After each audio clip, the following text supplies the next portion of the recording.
Welcome back to our channel. Today, we're discussing an important question: is crypto seen as income? Let's find out. Cryptocurrencies like Bitcoin and Ethereum have become popular investments. But are they considered income?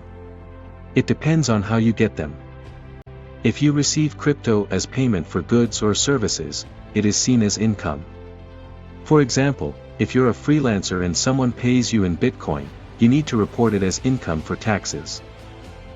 Mining crypto is another way to earn it.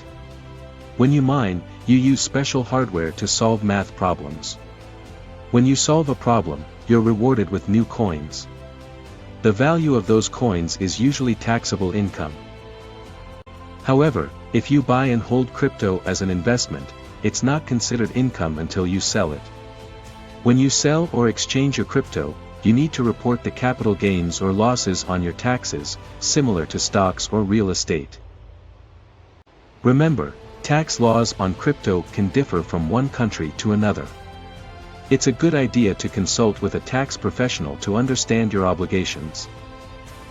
Now, let's move on to our bonus point. More and more businesses now accept cryptocurrencies as payment. This means you can use your crypto to buy goods and services without converting it to traditional money. Some online retailers, restaurants, and travel agencies embrace crypto. This acceptance makes using cryptocurrencies in our daily lives more convenient. However, using crypto for purchases can have tax implications. Selling or exchanging crypto can lead to capital gains or losses, so be aware of the tax consequences.